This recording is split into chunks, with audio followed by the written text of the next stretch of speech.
what's happening everyone? I am Sir James from Gamerfuzion.com, and in today's video I'm here to provide you guys a quick product review on the enhanced GX-M4 gaming mouse. Now this was sent to me on behalf of Accessory Power, who allowed me to take a look at the latest lineup in PC accessories and thus the newest gaming mouse. So before I go over its features and its performance, and of course what do I think overall out of 5 stars, I do want to go ahead and start with the price point.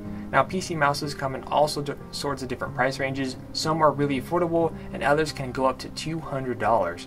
This mouse right here actually falls under the affordable category for only $20, and it's a simple plug and play. What do I mean by plug and play is that all you have to do is once you get the mouse, plug it into your computer and you are good to go. No additional software is needed, nor is there an option for one. So now that we got the price point out of the way, let's go ahead and go over some of its features before I go over performance. In terms of its features, it does include a braided cable, which means that this is going to last you a lot longer and you don't have to worry about any knots or tangles in the near future, and braided cables are my personal favorite overall. As for the mouse body itself, it is lightweight, so you don't have to worry about any heaviness or bulkiness while using this particular device. And as for the size of the mouse, it's definitely fitted towards those with smaller hands.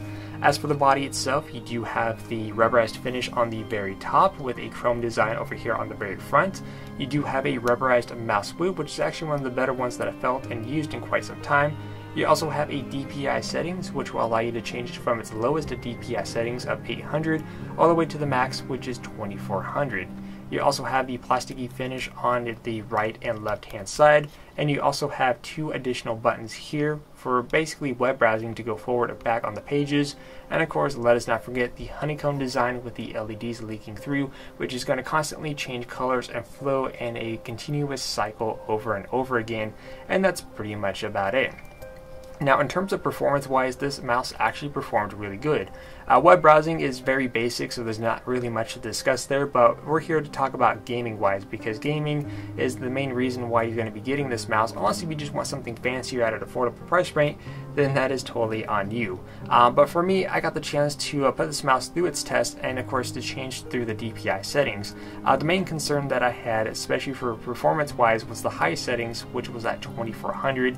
And if you guys could see from the gameplay that I have in front of you, I'm currently playing the Battleborn Open Beta, and overall the mouse actually worked out quite well. And now if you actually pay close attention to while I'm using the mouse, you're going to notice that I'm barely moving the mouse at all. I'm not dragging through the mouse pad, I'm not constantly lifting up and rotating the mouse in any kind of way.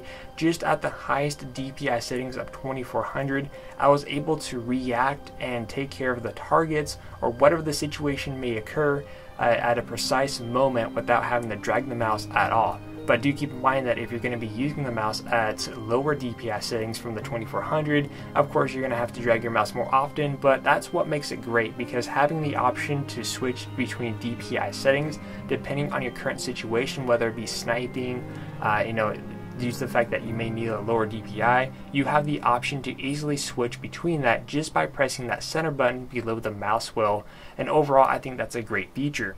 Now after getting the chance to use this mouse for several days now, I'm actually pretty impressed with the performance. The performance wise was top notch, and with the 2400 max DPI settings, I would say that's easily a perfect amount, especially for those who want to get into PC gaming and actually kind of get used to the higher DPI settings. I would consider this as probably a good beginner's mouse, or just a good mouse in general, depending on how you want to look at it.